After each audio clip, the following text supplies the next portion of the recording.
IBS Bank u doono Dalmar Mastercard. Dalmar World Elite Mastercard. hadda waxaad ku isticmaali kartaa 150 waddan.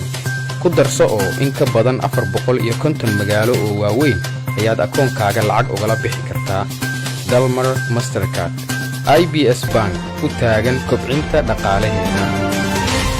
qaramada midoobay waxa ay ku sheegtay inuu yahay dal ay suurtagal u tahay inuu quudiyo 1 bilyan oo qof. ha yeeshee 4 meelood meel ka mida dadkiisu waxa uu halis ugu jiraa khatarta gaajada. waa mid ka mida waddamada ugu muhiimsan qaaradda Afrika ee soo saara dahabka, balse dahabkiisu waa dayacan yahay. dhulkiisa ku habboon beeraha iyo dalaggu waxa uu ka badan yahay 50 milyan oo fedaan oo u dhiganta qiyaastii 210,000 oo kiiloomitir oo isku weer ah. waxa uu leeyahay hanti aad u ballaaran oo ah xoolaha nool, balse kala bar dadka deegaankiisu waxa uu ka hooseeyaa xariiqa saboolka. waa dhulkii dahabka, beeraha iyo dhaqashada xoolaha. haddaba maxay u gaajoon tahay suudaan waa dawladdu weyn oo Afrikaan ah. bedkeedu waxa uu ka badan yahay 1,800,000 oo kiiloomitir oo isku weer ah. dadka deegaankeeda waxaa lagu qiyaasaa 40 milyan oo qof. waa waddan lagu deeqay khayraad aad u badan, balse ma garan mana yaqaan sidii uu uga faa'iidaysan lahaa khayraadkaas ilaa maanta. haddaba waxa aan bilaabaynaa furidda arrimaha waaweyn ee xagga dambe ka taagan dhibaatada. tan koowaad waa dahabka. haddaba yaa xada khayraadkan ballaaran? dahabku waxa uu ka dhigan yahay 37% guud ahaan waxyaabaha suudaan u dhoofiso dibadda. macdanayntiisa waxaa ka shaqeeya 3 milyan oo muwaadin. ha yeeshee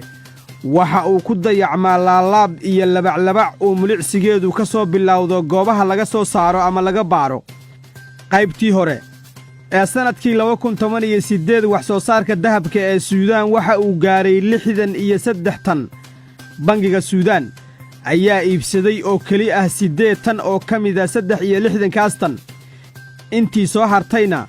waxa ay ka baxday meel aan alla mooyee cid kale ogayn. halkan ayayna ka bilaabataa sheekadu. wax soo saarka dahabku waxa uu maraa 2 hab ama 2 qaab. midkood waa soo saarayaasha qaabka soo jireenka ama dhaqanka ah u soo saara dahabka. waxa ayna u shaqaystaan qof ama shirkado yaryar. isugeynta dadkaas iyo shirkadahaas oo dhammi waxa ay xaqiijiyaan wax soo saar dahab oo u dhigma 85%. soo saarayaasha aan adeegsan habka soo jireenka ama dhaqanka ah sida shirkadaha waaweyn, iyagana wax soo saarkooda dahabku waxa uu gaaraa 15%. bangiga dhexe ee suudaan ayaa dadka u soo saara dahabka habka soo jireenka ama dhaqanka ah waxa uu uga iibsadaa qiimo ka hooseeya sicirka suuqa. sidaas awgeed waxa ay soo bandhigaan in yar oo ka mida wax soo saarkooda. inta soo hartana waa qarsadaan si ay ugu iibsadaan qiimo sare. tanina waa tallaabada koowaad ee keentay dayaca. hagaag waa maxay tallaabada labaad? noo oggolow aan dhahna tirada shirkadaha ka shaqeeya macdanaynta dahabku waa 243 shirkadood. 11 ka mid ah ayaa ku haysta darajada excellency. ha yeeshee 7 ka mida 11kaas ayaa shaqaysa. waana halkan meesha ay taal muhiimadda sheekadeennu. 70% dhaqaalaha ka soo xarooda waxyaabaha ay dhoofsadaan shirkadahani marnaba sooma galo ama dib uguma soo noqdo waddanka, weliba muddo 25 sano oo dhammaystiran ah. sababtu waa in shirkadaha ku haysta macdanaynta dahabka darajada excellency ay heshiis dhigaya shuruudahan kula galeen xukuumadda. bangiga dhexena suurtagal uma aha inuu kafal celiyo. waxaaba intaas dheer inuu baabbi'iyey go'aankii golaha wasiirrada ee tirsigiisu ahaa 450, kaas oo go'aamiyey in dhaqaalaha ka soo baxa dahabka la dhoofiyo dib loogu soo celiyo bangiyada gudaha waddanka. haddaba waa maxay sababtu? si dhab ah uma sheegi karno. ha yeeshee goor dambe waxaa soo shaacbaxday in shirkadaha ku haysta darajada excellency macdanaynta dahabka suudaan ay leeyihiin milkiilayaal awood fuluneed ku leh dawladda. waxaana ka mida milkiilayaashaas walaalaha madaxweynihii xilka laga tuuray ee Cumar Xasan al-Bashiir shirkadaha haysta darajada excellency waxa ay dhoofsadeen dahab qiimihiisu dhan yahay 6,500 milyan oo dollar intii u dhaxaysay sannadihii 2011 ilaa 2018 sidii aan sheegnayna lacagtaas badankeedu waddanka kuma noqon haddaba maxay xukuumaddu helaysaa beddelka lacagtaas si kooban waxa ay helaysaa bur ama daqiiq iyo shidaal markaas waxaana la moodaa inaan ka hadlayno mabda'a dahab cunto ku beddelashada meesha ay musiibadu ka taagan tahay waa in dawladdu aanay qaban hawsha kormeerka wax soo saarka dahabka marka laga reebo 73 goobood oo ka mid ah 713 goobood oo laga soo saaro dahabka waana taas sababta nagu hagaysa inaan aadno tallaabada saddexaad ee taxanaha dayaca warbixinta kala barka sannadka ee wasaaradda macdanta ee suudaan ayaa shaaca ka qaaday sannadkii 2018 in dahabka la waayo meel uu jaan iyo cirib dhigay uu gaaray 48.8 tan taas oo ka dhigan boqollay gaartay 77 boqolkiiba wax soo saarka guud ee dahabka dhab ahaan ganacsadaha ugu weyn ee dahabka suudaan waa dawladda imaaraadka warkaas annagu ma sheegin waxaase sheegay muuse karaama wasiirkii hore ee ganacsiga iyo warshadaha suudaan kaas oo si gaara ula hadlay maydaan karaama waxa uu hoosta ka xarriiqay in tirada la shaaciyey ee guud ahaan dahabka la dhoofiyey sannadkii 2015 ay gaartay 70 tan taas beddelkeeda isla sannadkaas waxaa lagu qiyaasay tirada dahabka laga dhoofiye khurduum loona dhoofiye dubaay iyada oo la isticmaalaya diyaaradda Emirates Airlines 102 tan taas oo ka dhigan in haddii suudaan dahabkeeda ka iibsato imaaraadka oo keli ah waxaa noo soo bixi lahaa 32 tan oo dahab ah oo aan lagu sheegin ama lagu xusin tirakoobka haddaba waxaa jira dahab loo tahriibiyo imaaraadka sidoo kale warkan annagu ma sheegin waase hadal ka mida warbixinta khubarada qaramada midoobay taas oo soo baxday sannadkii 2016 warbixintaas waxaa lagu xaqiijiyey in qiimaha dahabka laga tahriibiyey suudaan loona tahriibiyey imaaraadka intii u dhaxaysay 2010 ilaa 2014 uu gaaray 4.6 bilyan oo dollar ama 4 bilyan iyo 600 milyan oo dollar tirakoobyada xukuumaddu waxa ay sheegeen in wax soo saarka dahabku cagacageeyo 90 ilaa 110 tan balse dadka iyo shirkadaha ka shaqeeya waxa ay sheegeen in wax soo saarka dhabta ah ee dahabku cagacageeyo inta u dhaxaysa 230 ilaa 240 tan taasina waxa ay ka dhigan tahay in qiyaasta celceliska dahabka la waayo ay gaarto 100 ilaa 130 tan sannadkii dhammaan tirada dahabka la tahriibiyo waxa ay martaa jidad loo qorsheeyo daabuluud sharci darro ah kuwaas oo bad iyo berriba leh balse jidadkaas tahriibinta waxaa ugu muhiimsan uguna halis badan gegida diyaaradaha ee khurduum taas oo iyada oo la adeegsanayo hawada laga dhoofiyo fuustooyin ama bermiilo si adag loo xidhay oo lagu sheegay inay yihiin sambalka bacaadka ama carrada ama waxa kale oo loo adeegsadaa tahriibinta haamaha oksijiinta oo lagu cabbeeye ama laga buuxiyo dahab xogtaasna waxaa lagu helay waraysiyo iyo kulamo uu sameeyey websaytka maydaan kuwaas oo ay ka qayb galeen 9 ka mida shaqaalaha garoonka diyaaradaha ee khurduum boqolkiiba 37 waxyaabaha ay suudaan u dhoofisa dibadda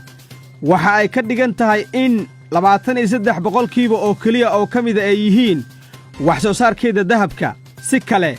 haddii aan u dhigno qiimaha dahabka la tahriibiyo waxa uu ka sarreeyaa dhammaan qiimaha waxyaabaha kale ee suudaan u dhoofisa caalamka laga bilaabo bari ilaa galbeed haddaba dahabkii galbaye ka warran khayraadka kale قضية رقم 2 ثروة زراعية هائلة 3 meelood meel ka mida bedka suudaan waxa uu ka dhigan yahay dhul ku habboon beeraha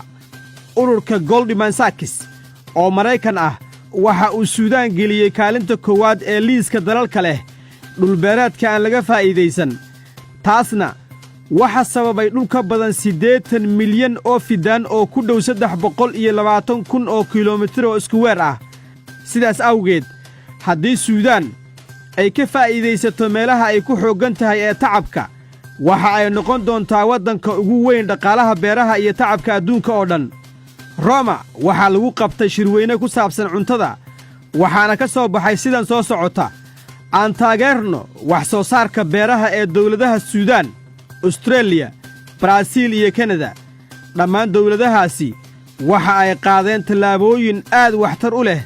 marka laga reebo Suudaan oo aanay u suuro gelin xitaa inay xaqiijiso sugnaanta cuntadeeda. Waddankani waxa uu soo dhoofsadaa 50%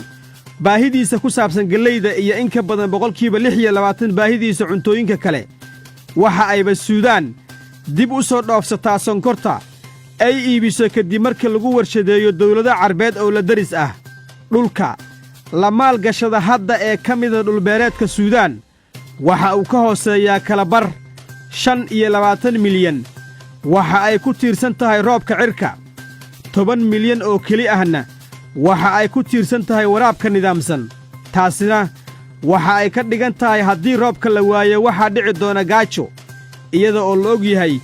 in Suudaan tahay dawlad hodan ku ah biyaha. Dhibaatadu kuma lamaansana dhulka iyo qaabsamayskiisa, waxa ayse ku qarsoon tahay qaabka dawladdu ula falgasho arrinkan. Ma aanay diyaarin bii'ad qaanuun ahaan soo jiidan karta maalgashiyada ballaaran ee beeraha, mana suuro gelin ka faa'iidaysiga khayraadka biyaha si looga faa'iideeyo dhulka waraabka. Sidaas oo kalena kalama aanay saarin dhulka ku habboon beeraha iyo kan ku wanaagsan raaca iyo xoolo-dhaqashada. Sidaas awgeed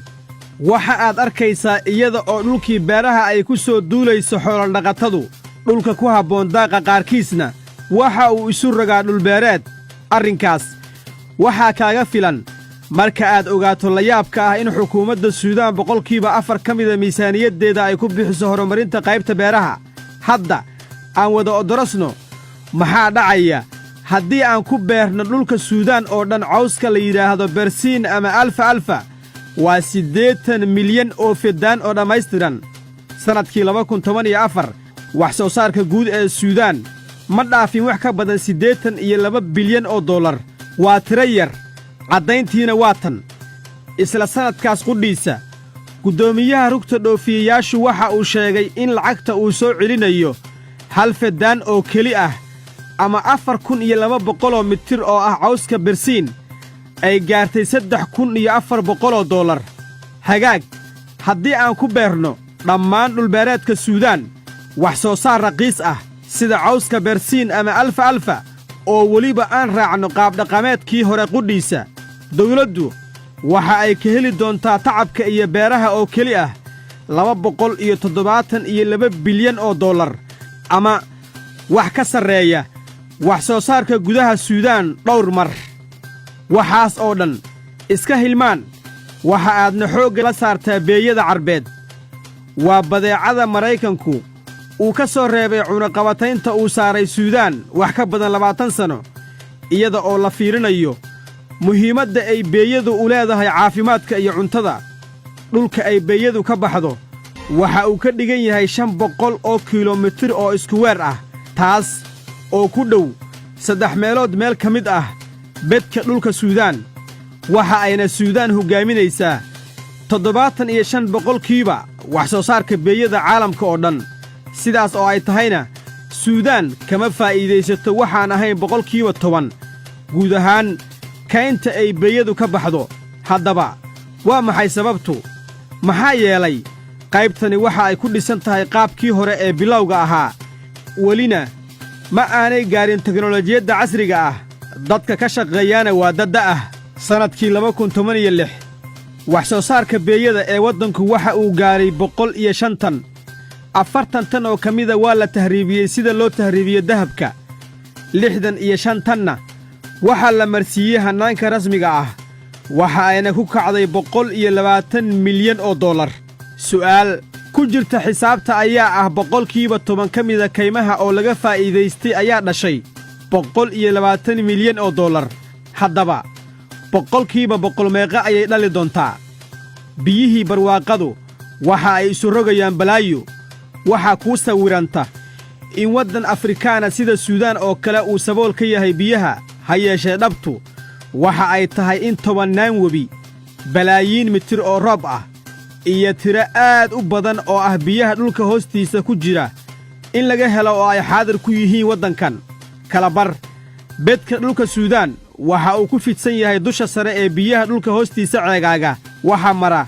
in ka badan 10 webi celceliska roobka sannadkii ku da'a dhulka suudaan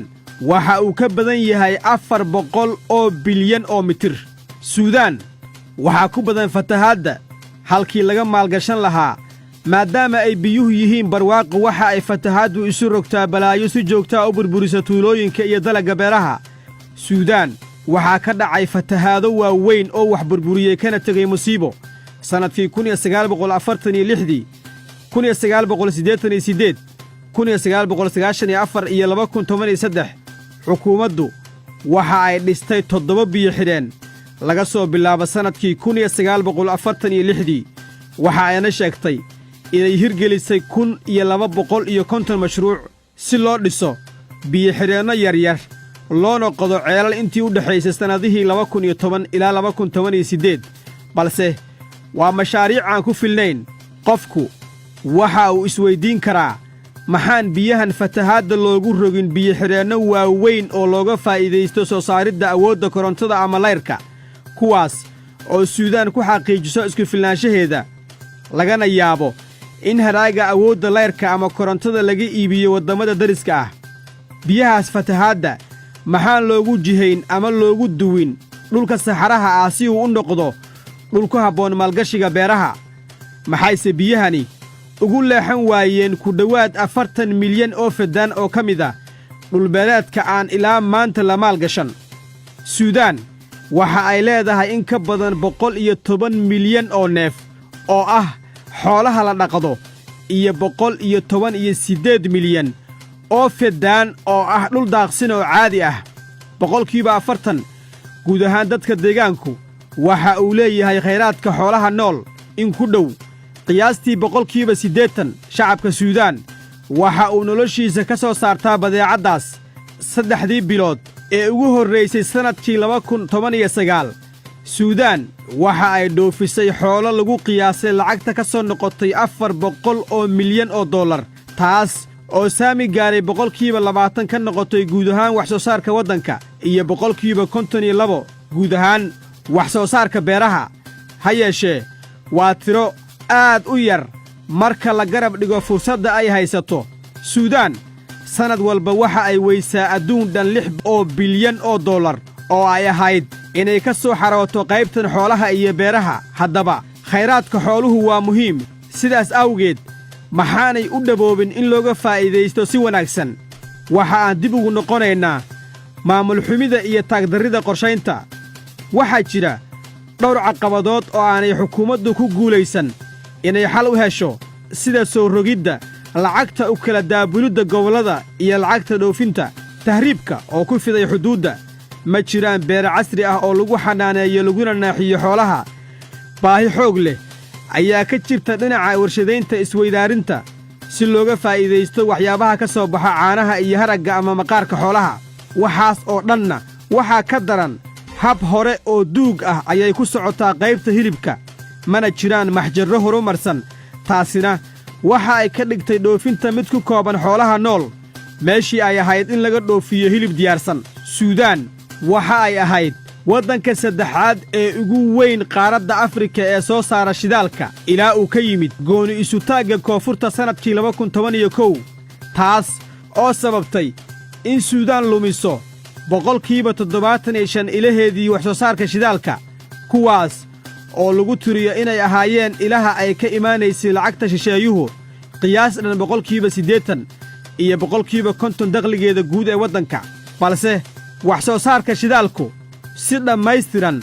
ulama tegin gooni isutaagga koonfurta madax kala duwan ayaa ku qiyaastay xajmiga kaydka naftada suudaan 65.4 milyan oo bermiil kaydka gaaskana qiyaastii 300 oo bilyan oo fiid sahanka iyo odoroskuna waxa ay muujinayaan in daarfuur iyo kurdufaan ay yihiin gobollada ugu hodansan dhinaca shidaalka naftada waxaana lagu daray deegaannada lamadegaanka ah ee waqooyiga galbeed ee waddanka darka webiga niil al asraq iyo deegaanka gobolka bahrul axmar naftada iyo gaaska waxaa dheer qayb kiimika ah oo aad muhiim ugu ah caalamka taas oo loo adeegsado xarumaha lagu bacrimiyo awoodda nukliyarka magaceedu waa macdanta yuraniyamka suudaan waxa ay leedahay kaydka saddexaad ee ugu weyn macdanta yuraniyamka caalamka oo dhan sida ay muujisay tiro aan rasmi ahayn kaydka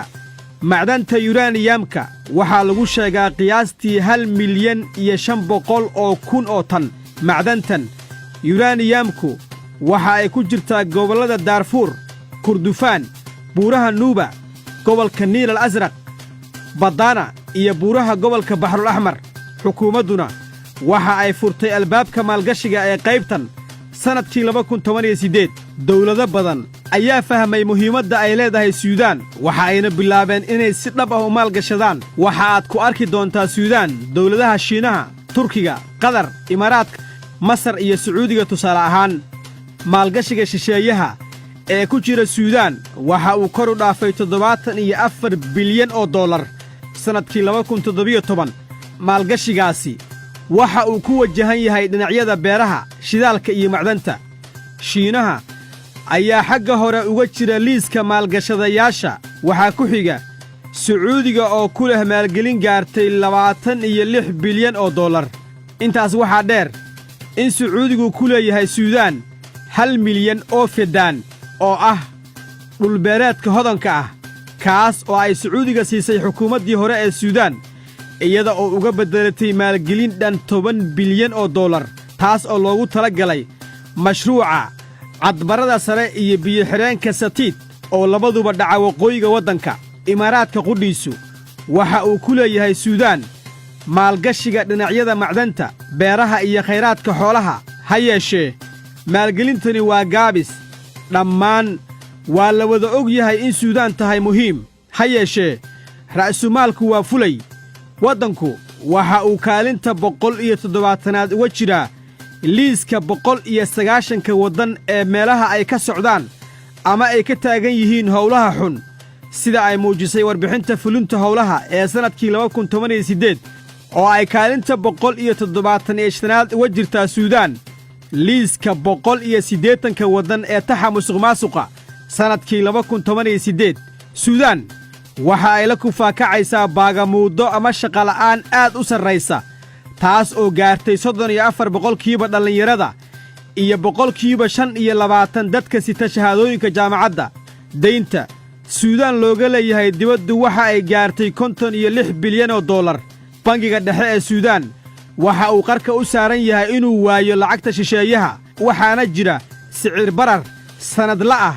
oo kor u dhaafa 58% waa sidaan xaalka suudaan ee maanta suudaan oo qaadatay madaxbannaanideeda sannadkii 1956 ilaa maanta weli iskuma filna khayraadkeedu waa dayacan yahay dahabkeeda biyaheeda shidaalkeeda gaaskeeda beeyadeeda